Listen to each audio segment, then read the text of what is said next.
BJP का plan है, कमलनाथ करेंगे कमबैक।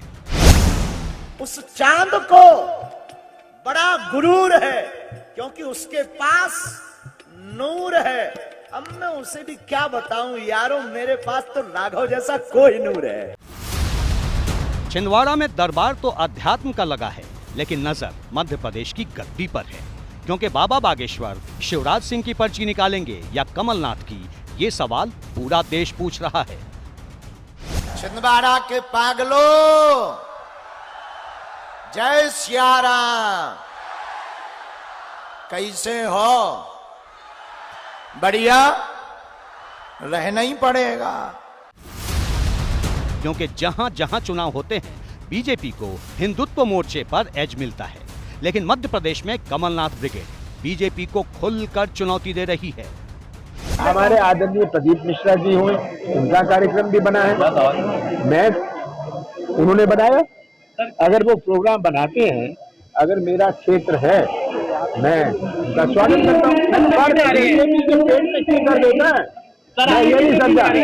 हम अगर एक धर्म, हम मंदिर जाते हैं, हम धार्मिक कार्यक्रम करते हैं, मैंने हनुमान मंदिर छिंदवाड़ा में बनाया, इनके पेट में दर्द होने लग जाता है।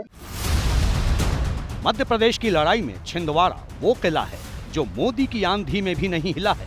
यहाँ से कमलनाथ 7 बार सांसद चुने गए हैं।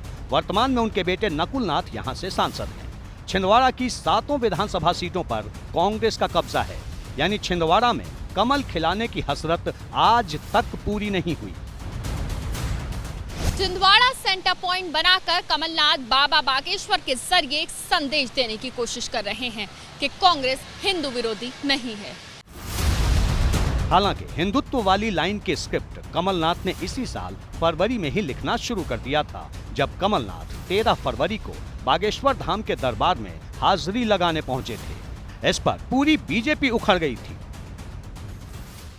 ये कांग्रेस के जितने लोग हैं, ये इच्छाधारी हिंदू हैं।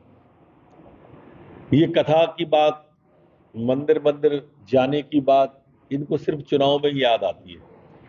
चुनाव समाप्त, इनके मंदिर समाप्त हो जाते हैं। अच्छा बताइए, अभी पिछले 4 साल में इनने कथा क्यों नहीं कराई थी? अभी क्यों करा रहे? अब जैसे हम कथा दतिया में करा रहे हैं, बरसों से करा रहे हैं, लगातार करा रहे हैं पार्थिव शिवलिंग का कार्यक्रम, आपको अभी याद क्यों आई? इसके बाद कमलनाथ ने दूसरी चाल उस वक्त चली जब विधानसभा चुनाव प्रचार अभियान का शंखनाद नर्मदा की पूजा करके किया। इसकी आरती करने खुद प्रियंका गांधी वाड्रा थी। इस पर बीजेपी इतनी लाल हुई थी कि उसने प्रियंका गांधी को चुनावी हिंदू बता दिया था। मां नर्मदा में पूजा करने जा रही हो, चुनाव आते ही आपको मां नर्मदा की याद आती है, मां गंगा मैया की याद आती है।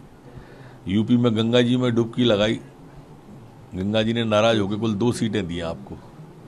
नर्मदा मैया भी इसीलिए नाराज होंगी, आपकी कथनी और करनी में अंतर है। आप चुनावी हिंदू हैं। उस बच्ची के यहाँ जाएंगी क्या जिसका मर्डर हो गया है?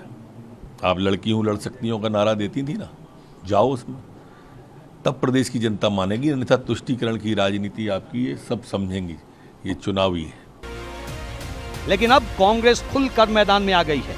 कमलनाथ खुद को न सिर्फ हनुमान भक्त बता रहे हैं, बल्कि बागेश्वर धाम की आरती भी उतार रहे हैं।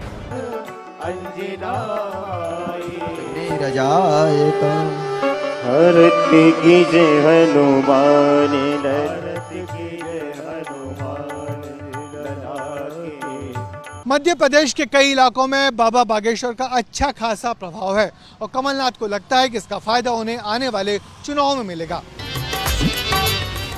उधर कुछ लोगों का मानना है कि अगर फायदा नहीं हुआ तो नुकसान भी नहीं होगा, क्योंकि बाबा बागेश्वर धाम भले ही खुलकर कमलनाथ का समर्थन न करे, लेकिन इस कथा के बाद वो विरोध भी नहीं कर पाएंगे। हाँ, बागेश्वर धाम के बड़े ही प्रिय लाडले श्री कमलनाथ जी के सुपुत्र नकुल जी उस कथा के प्रमुख यजमान हैं, जो सिमरिया वाले श्री हनुमान जी के कृपा पात्र हैं। दरअसल बाबा बागेश्वर धाम का पूरे मध्य प्रदेश में अच्छा खासा प्रभाव है, लेकिन कांग्रेस की नजर बुंदेलखंड की 26 विधानसभा सीटों पर है। 2013 में यहां बीजेपी को 20 और कांग्रेस को 6 सीटें मिली थी, लेकिन 2018 में कांग्रेस ने थोड़ी हिंदुत्व की राह क्या पकड़ी, बीजेपी की सीटें घटकर 14 हो गईं और कांग्रेस की सीटें बढ़कर 10 पर पहुंच गईं।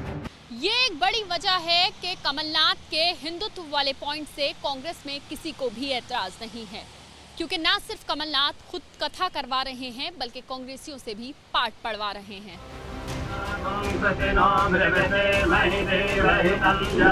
लेकिन जो कांग्रेस बाबा बागेश्वर के जरिए हिंदुत्व का चोला ओढ़ लेना चाहती है, क्या वो बाबा के विवादों को भी गले लगाएगी? क्योंकि बाबा कई बार कुछ ऐसा बोल देते हैं कि उनके भक्तों को भी जवाब देते नहीं बनता। किसी स्त्री की शादी हो गई हो तो उसकी दो पहचान होती, मांग का सिंदूर, गले में मंगलसूत्र।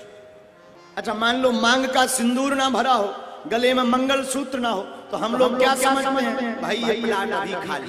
किसी की आस्था को हम ठेस नहीं पहुंचा सकते, और इतना कह सकते साईं बाबा संत हो सकते हैं, फकीर हो सकते हैं, भगवान नहीं हो सकते।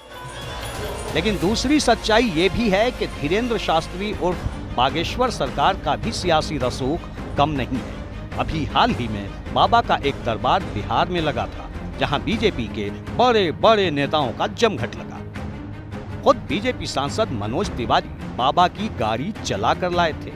जीवन जीने की कला हो राम की तरह, भक्ति दिल में बसाए लो हनुमान की तरह।